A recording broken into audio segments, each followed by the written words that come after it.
Hey yo, what's up guys and welcome to my new tutorial. Today I want to show you how to fix Wi-Fi issues after flashing a custom ROM on Samsung devices. As you can see here, I have the Samsung Galaxy S4 and I recently flashed the Omega ROM.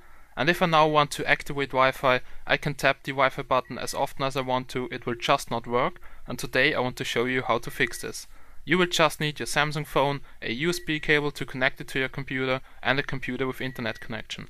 And now let's get started and resolve this issue. Okay guys, we're now on the computer and basically there are two ways to fix your Wi-Fi issues. The first thing you should definitely try first is reflashing your modem file. As you can see here, there's a special modem file which is a Wi-Fi fix modem file. The download link for this for the S4 is in the description, and I will also try to provide it for other Samsung devices. But you have to watch out because you have to take the correct modem file for your smartphone. So don't try flashing the modem file from the S3 to the S4 or something. This will just not work and it will break your smartphone. So be sure to take the correct modem file. But there's also another way to fix up your Wi-Fi issues if the modem file doesn't work for you. You can try flashing a custom kernel to your smartphone. I have here the Fox123 kernel for the Galaxy S4, which also should fix up the Wi-Fi issues. And it also has some other features included like overclocking and some other mods, and this is really cool. So this is the second way you should try after flashing the modem file if that doesn't work for you. And let's get started and reflash our modem file. And now I want to show you the first step, which is reflashing your modem file. Okay, now you should have downloaded the correct modem file for your smartphone or the modem Wi-Fi fix file, and you also need the Odin flashing tool. And now you have to put your phone into downloading mode, and now I'll show you how to get your phone into downloading mode. Okay, to enter downloading mode you have to power off your phone completely, so if it's on, power it off and wait for it to shut down.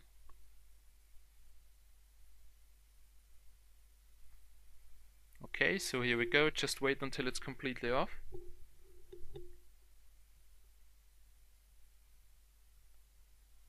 Okay, so now you have to do a 3-button combo. You have to press the volume down button, the power button and the home button at once and keep it pressed until you can see downloading mode. Just press all the 3 buttons and keep them pressed. So now you should see this warning sign with a custom OS can cause critical problems and some other things. And now just press the volume up button to continue and get to downloading mode. Just press the volume up button now. And now your phone should be in downloading mode, and now we can go to the computer and proceed with the flashing process. Okay guys, we're now back on the computer, and the first thing we have to do is extract our modem file from the downloaded zip file. To do this, if you have WinRAR, just do a right click on the zip file and go to extract here. If you use any other unzipping program, just double click it and extract it. I will extract this here now. So now you should get this file here, which is a tar.md5 file. If you have this, then you can open up the flashing tool. So go into the Odin folder, do a right click on the odin.exe file and go to run as administrator if you're using Vista, Windows 7 or Windows 8. Now run the flashing tool. Okay, so here it is. Now you should see here under ID, any ID and your COM port. If you don't see this, make sure that your device is plugged in, make sure that it is in downloading mode, and if that does not work, try another USB port and restart the flashing tool. Okay, when you can see your device here in this blue bar, then you have done everything right and you can proceed with the flashing process. Now you have to make sure that nothing here is ticked except auto reboots and reset time. And now you just have to press at phone. Here on phone, just press it and now browse for the tar.md5 file and press open. And now just hit the start button to start the flashing process.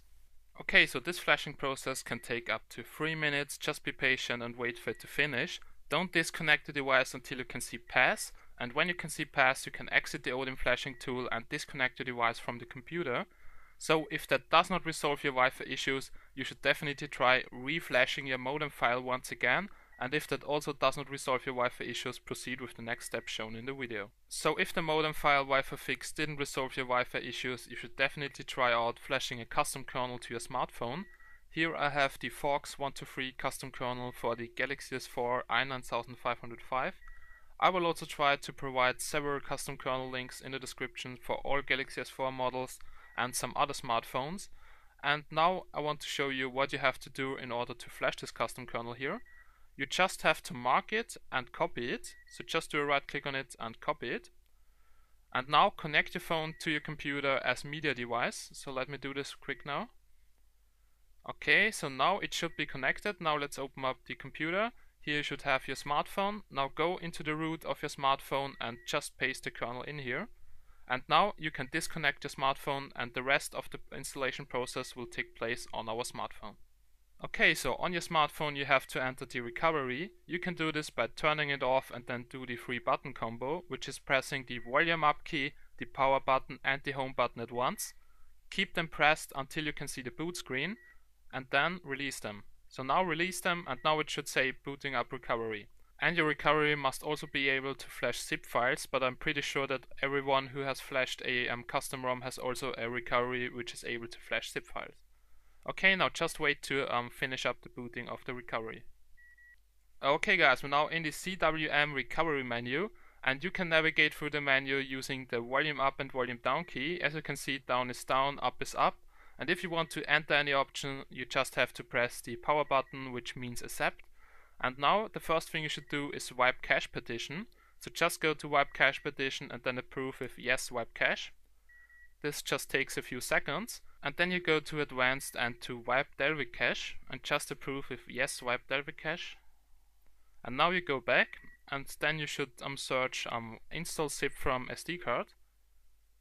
It's just here on the top. Okay, here we go, install zip from SD card, and now we go to choose zip from SD card. And now just browse for the custom kernel zip file and press the power button to accept. Okay, so here you just go to yes, install the kernel and approve with the power button. Okay, now it should install the kernel. This should just take a few seconds and then you can go back and reboot your phone and then your phone should reboot into Android. So the first booting process can take a little bit longer. It will just take a few minutes. Just be patient and wait for it to boot up Android.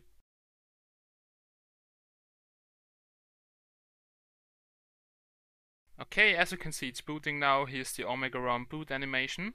And now you should get Android is upgrading, so it's optimizing the apps, and this can take up to 5 minutes. Just wait for it to complete.